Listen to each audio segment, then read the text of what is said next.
పూర్వం ఓ గ్రామంలో ఉమ్మడి కుటుంబంలో 5గురు కోడళ్ళు ఉండేవారు. వారిలో చిన్న కోడలి పేరు పోలి.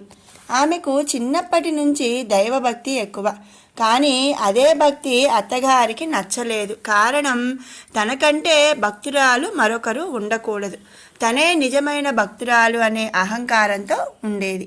అందుకే చిన్న కోడలైన పోలితో పూజలు చేయనిచ్చేది కాదు. కార్తీక మాసం వచ్చినప్పుడు కూడా మిగిలిన కోడళ్లను తీసుకొని నదికి వెళ్ళి స్నానం ఆచరించి దీపాలు వెలిగించుకొని పూజలు చేయించి వచ్చేది. కానీ పోలిని పట్టించుకునేది కాదు. పైగా తనకు ఎలాంటి సౌకర్యం కూడా లేకుండా చేసేది. కానీ పోలి మాత్రం బాధపడేది కాదు.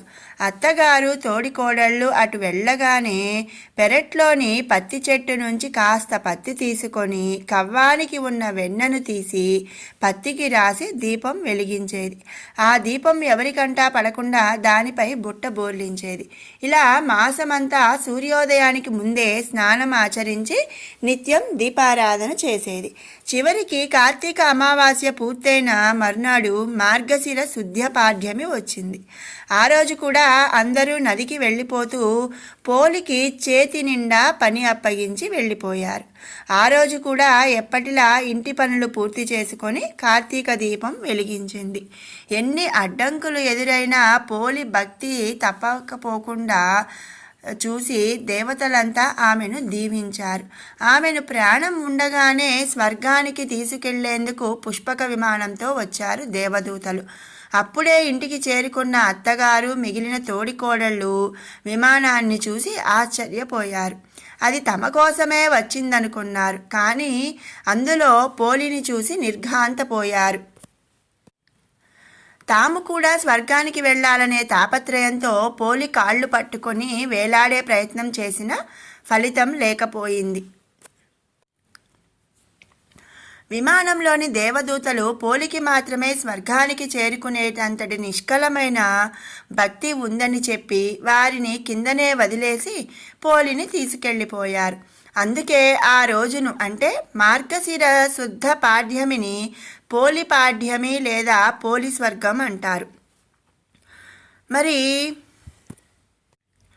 ఈ పోలి పాడ్యమి రోజు ఏం చేయాలి అనే విషయం ఇప్పుడు తెలుసుకుందాం. కార్తీక అమావాస్య మర్నాడు వచ్చే పాడ్యమి రోజు దీపం వెలిగించి ఈ పోలి కథలు చెప్పుకొని ఆమెలా స్వర్గద్వార ప్రవేశం కల్పించాలని భక్తులు ప్రార్థిస్తారు. నెల రోజులు ఎలాంటి నియమాలు పాటించని వారు కనీసం పోలి పాడ్యమి రోజైన 30 ఒత్తులను వెలిగించి అరటి దొప్పల్లో పెట్టి నీటిలో వదులుతారు. ఆ రోజు అంటే మార్గశిర శుద్ధ పాడ్యమి రోజున స్త్రీలు వేకువజామనే నిద్రలేచి ఇంటిని శుభ్రం చేసుకోవాలి. తర్వాత నదీ స్నానాలు ఆచరించి ఆవు నెయ్యితో దీపాలను వెలిగించి అరటి దొప్పలపై పెట్టి నదుల్లో విడిచిపెట్టాలి. అదేవిధంగా ఆ నదీమాతను పసుపు కుంకుమ పూలతో పూజిస్తారు. పోలి దీపాన్ని నీటిలో వదిలిన తర్వాత 3 సార్లు ఆ దీపాన్ని ముందుకు తోస్తూ నమస్కారం చేసుకొని పోలి కథను వినాలి.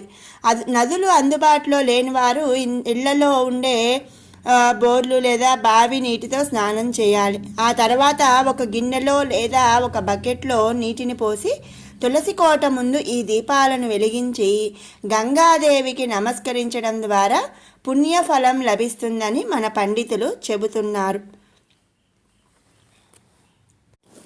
మరి విన్నారు కదండి పోలి స్వర్గం లేదా పోలి పాడ్యమి కథ.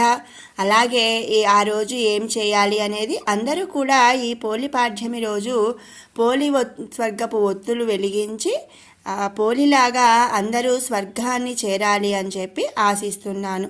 మరి మీకు ఈ వీడియో నచ్చినట్టయితే లైక్ చేయండి, షేర్ చేయండి. అలాగే మరిన్ని అప్డేట్స్ కోసం మన ఛానల్ని సబ్స్క్రైబ్ చేసుకోండి. Thanks for watching.